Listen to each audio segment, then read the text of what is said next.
इससे पिछले वाले जो क्लास में हम लोगों ने पढ़ा था वो पढ़ा था असहयोग आंदोलन, और असहयोग आंदोलन से रिलेटेड हम लोगों ने जाना कि ये आप कह सकते हो कि 1857 ईस्वी में क्रांति हुई थी। उसके बाद ये पहला 1922 ईस्वी में 1920 से 22 तक में जो असहयोग आंदोलन हुआ था वो एक ऐसा आंदोलन हुआ था कि जिसमें भारत के कोने कोने तक कह सकते हो कि कश्मीर से लेकर के कन्याकुमारी तक जो भारत का नक्शा है, और इधर गुजरात से लेकर के आपका अरुणाचल प्रदेश तक, यानी हर एक व्यक्ति जो है इस आंदोलन में कूद पड़ा था। ठीक है, एक बहुत बड़ा आंदोलन कह सकते हो, भारत में ऐसा कभी आंदोलन नहीं हुआ था। लेकिन उसको मात्र चौड़ा कांड हुआ था, चौड़ी चौड़ा कांड जो हुआ था जिसमें 22 जवानों को जला दिया गया था जिंदा, जिस वजह हिंसात्मक आंदोलन हो चुका था। इस वजह से गांधी जी ने उसे वापस ले लिए थे। तो उसके बाद जो है उनसे क्रोधित होकर के कह सकते हो कि स्वराज्य पार्टी बना 1923 ईस्वी में, और इनमें मोतीलाल नेहरू और चित्तरंजन दास ये दोनों मिलकर उसमें से अलग हो गए, और इन लोगों ने ये बनाया, एक पार्टी बनाया स्वराज्य पार्टी, जो 1923 ईस्वी में बना, और ये असहयोग आंदोलन के बाद बना। ठीक है, कौन कौन? मोतीलाल नेहरू और चित्तरंजन दास। इसलिए इस पार्टी का नाम परिवर्तनवादी भी कहा गया है। ठीक है, इन दोनों को, तो ये पार्टी एक प्रकार के परिवर्तन लाएगा इस उद्देश्य के साथ ये अलग हुआ था, लेकिन हुआ नहीं। कुछ ही दिनों के बाद ये मर्ज हो गया था कांग्रेस में ही। ठीक है, उसके बाद कांग्रेस के गया अधिवेशन में, जो 1922 ईस्वी में गया अधिवेशन हुआ था, और उसके अध्यक्ष जो थे उनका नाम था चित्तरंजन दास। इन लोगों ने मिलकर के एक स्वराज्य पार्टी का निर्माण किया। उनके अध्यक्ष, जो स्वराज्य पार्टी के जो अध्यक्ष बने, वो बने थे आपका चित्तरंजन दास, और महासचिव मोतीलाल नेहरू खुद बने। ठीक है, एक कंडीशन देखिए। इसके बाद एक और इंपॉर्टेंट फैक्ट है आपके एग्जाम के पर्पस से, उसको ध्यान से देखिएगा। हिंदुस्तान रिपब्लिकन एसोसिएशन, ठीक है, HRA, ठीक है, हिंदुस्तान रिपब्लिकन एसोसिएशन। देखो क्वेश्चन में फंसेगा, कभी कभी होता है HSRA, तो इसका नाम है Hindustan socialist republican association. Socialist होगा, यहाँ पे क्या है? Republican association. दोनों को ध्यान दो, अलग अलग है। यह एक संस्था है जो अक्टूबर 1924 ईस्वी में सचिंद्र नाथ सान्याल पूरा नाम है इनका, और योगेश चंद्र चटर्जी, ठीक है, और राम प्रसाद बिस्मिल, ठीक है, ये सभी व्यक्ति ने मिलकर के अक्टूबर 1924 ईस्वी में जो है वो HRA हिंदुस्तान रिपब्लिकन एसोसिएशन की स्थापना की। कानपुर में इनका स्थापना किया था, कानपुर में इसका स्थापना किया था। ठीक है, इनसे रिलेटेड एक पॉइंट है जो बहुत इंपॉर्टेंट है। इसी संस्था के जो सदस्य थे, इन लोगों ने मिलकर के जो है वो काकोरी कांड किया था। काकोरी नामक स्थान पर जो है वो ट्रेनों को लूटा था।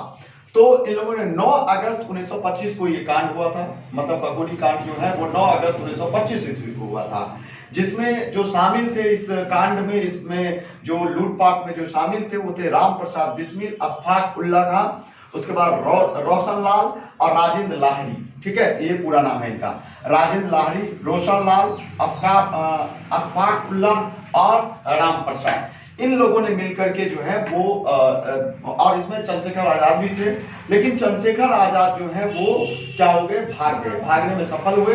लेकिन ये इन सभी चारों व्यक्तियों को जो है वो फांसी का सजा मिला था। क्लियर? तो याद रखना कि क्वेश्चन पूछेगा काकोरी कांड में इनमें से किनको जो है वो फांसी की सजा नहीं मिला था। ऑप्शन आ जाएगा चंद्रशेखर आजाद, तो उसमें टिक मारेंगे, उसको फांसी की सजा नहीं मिला था। बाकी राम प्रसाद बिस्मिल, उसके बाद अशफाक उल्ला खान, रोशन लाल और राजेंद्र लाहिड़ी, इन सभी को जो है वो फांसी मिला था काकोरी कांड में। नेक्स्ट पॉइंट समझिए, ये भी इंपॉर्टेंट है। HSRA मतलब Hindustan socialist republican association. Clear? सितंबर 1928 ईस्वी को, सितंबर 1928, और ये 1924 में संस्था बनी है। ठीक है, HRA। क्लियर? दोनों अलग अलग हैं, और यह दिल्ली के फिरोज शाह कोटला में इसकी स्थापना हुई, और इसके जो सदस्य थे उनका नाम था भगत सिंह, सुखदेव, उसके बाद भगवती चरण बोहरा और चंद्रशेखर आजाद। इन सभी लोगों ने मिलकर के जो है वो HSRA मतलब हिंदुस्तान सोशलिस्ट रिपब्लिकन एसोसिएशन सितंबर 1928 ईस्वी में जो है इसकी स्थापना किया था दिल्ली फिरोज शाह कोटला में। क्लियर? एक इंपॉर्टेंट है 1928 से रिलेटेड ही पॉइंट है, बहुत इंपॉर्टेंट है। 1988 में साइमन कमीशन भारत आया था, जिनके विरोध में, ठीक है, जिनके विरोध में वहां पे लाठी चलवा दिया था सरकार ने, और इन्हीं के समय में जो लाला लाजपत राय की लाठी मुठभेड़ में मृत्यु हो गई थी। तो क्वेश्चन आपसे पूछा जा सकता है कि साइमन कमीशन के विरोध में किसकी मृत्यु हो गया था लाठियों के वार से? तो ये लाला लाजपत राय थे, जिनका लाठियों के वार से जो है इनकी मृत्यु हो गया था।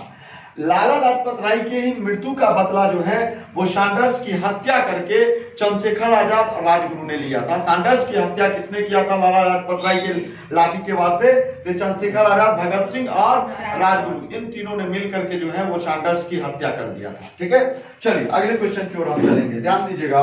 लेकिन भगत सिंह और बटुकेश्वर दास, ध्यान देना, भगत सिंह और बटुकेश्वर दास, ये इन दोनों ने मिल करके क्या किया था, एक संसद के अंदर पब्लिक सेफ्टी बिल का बहस चल रहा था, और पब्लिक सेफ्टी बिल के बहस के समय में ही जो है इन लोगों ने एक बम फेंका था। जो इनका मंशा ये नहीं था कि मैं इन लोगों को उड़ा दूं, ठीक है, इनका मंशा ये था कि सरकार को जगाऊं, ठीक है। इनका बम फेंकने के बाद इन लोगों ने इंकलाब जिंदाबाद का नारा दिया था, और इकबाल साहब ने ये जो इंकलाब जिंदाबाद का नारा लिया था, ये इकबाल साहब ने अपने पुस्तक बंग ए दर्रा नामक पुस्तक से, वहां से इन्होंने लिया था ये इंकलाब जिंदाबाद का नारा, ठीक है। 23 मार्च 1931 ईस्वी को, 23 मार्च 1931 ईस्वी को लाहौर षड्यंत्र, और इसमें भगत सिंह, सुखदेव और राजगुरु, इन तीनों को लाहौर षड्यंत्र के फांसी हो गया था, ठीक है, और इसमें राजगुरु को जो है वो फांसी हुआ था। तो 27 फरवरी 1931 को, ध्यान देना, इलाहाबाद के एक पार्क था जिनका नाम था अल्फ्रेड पार्क, और इसी पार्क में इधर से भी गोली चल रहा था, उधर से भी गोली चल रहा था। ब्रिटिश जो सरकार था उनकी गोलियों से नहीं मरना चाहता था, अपने साथ हमेशा वो जो है वो बंदूक रखा करते थे वो, और उनका फिगर उगर भी देखोगे चित्र, तो उसमें भी उन्होंने बंदूक रखा हुआ, और जो है वो इसलिए उन्होंने, तो मूवी वो है ना, झुकेगा नहीं साला, वो वाला डायलॉग में उन्होंने अपने आप को गोली मार दिया था। लास्ट में जब देखा मात्र एक गोली है और इनके पूरे गोली खत्म हो चुका था, तो पुलिस के मुठभेड़ में ही इन्होंने अपने आप को गोली मार दिया, और इस तरह से अल्फ्रेड पार्क में ही इनकी मृत्यु हो गया था। यह था 27 फरवरी 1931 को।